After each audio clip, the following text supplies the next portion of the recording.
Jopri Samonte. Hi, Jopri. Hello po. Halika, Jopri. Si Jopri Isang na mayaman content dahil sa creator. pagiging content creator. Nakapagtayo ng sariling bahay. Ang At hindi tindi. lang bahay, Oh. dream house. Dream house? Yes, dahil sa Content. Content. Anong content ang pinapalabas mo? Mostly po kasi nag-start po ako as brand endorser po. May mga Wow. brands po na nagpapa-endorse sa amin ng product. And then po eventually when TikTok started way back 2021 or 2022, they topped us na mag-live selling sa Philippines. First 20 top content creators po to do live selling. Wow. Doon po talaga ako sobrang nag-focus talaga po during Tsaka that yung pag time. ganun niya, Tsaka po yung doon ka pagganyan talaga po. mauhook Yes. eh. Kaya ka Opo. mapapabili sa mga product niya. Nasanay na Totoo siya, po. lagi siyang may kapit. So hanggang ngayon, nasa TikTok ka pa rin? Yes, Opo, Kuya yes Kim. po. Focus po talaga ako sa TikTok po talaga. Ang tanong, last 5 ka kaya sa ating inampalan? Okay, Joffrey, alam mo, maganda yung timbre ng boses mo. Medyo may parang pa-style, parang ganon. Maganda yun, nagustuhan ko yun.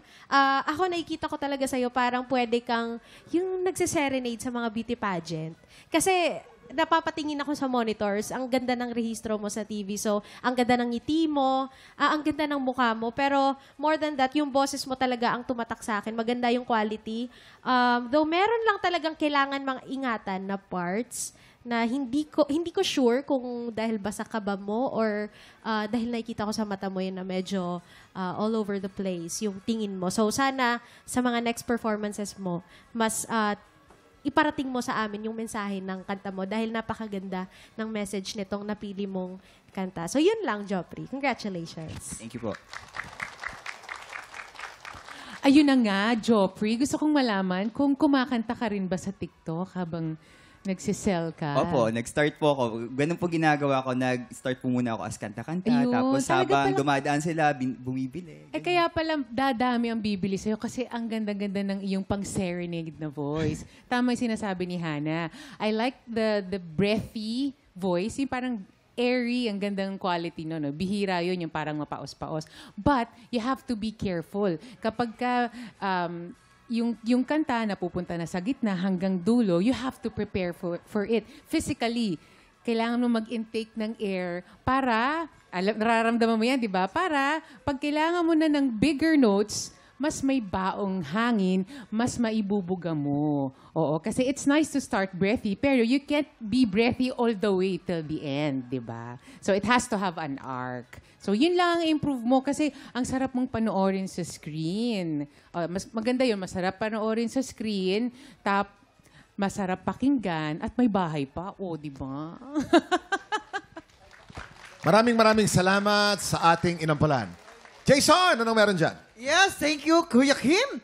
Mga tiktropa, tuloy-tuloy pa rin po ang weekly auditions para sa tanghalan ng kampiyon. Kung ikaw ay 16 to 50 years old at palabang ka talaga sa kantahan, sugod na sa ating weekly auditions. Every Wednesday and Thursday po yan, 1 p.m. to 5 p.m. dito lamang sa GMA Studio 6. Mag-audition ka na, tiktropa. Kaya mo yan! Up next, sino kaya sa tingin ninyo ang nakakuha ng mas maraming bituin at lalaban sa kampiyon na si Yula Bautista? Malalaman natin yan sa pagbabalik ng tanghalan ng kampiyon dito lang sa TikTok Live!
Tropa, pinanood mo hanggang sa dulo itong video na to, very good ka!